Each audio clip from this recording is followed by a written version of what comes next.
Liquid alarm clock coffee. One day, a man walked into a coffee shop and said to the barista, "Give me your strongest coffee, I need to stay awake today."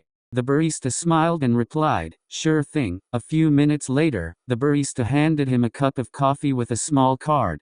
The man asked, "What's this?" The barista explained, "That's the user manual for your coffee."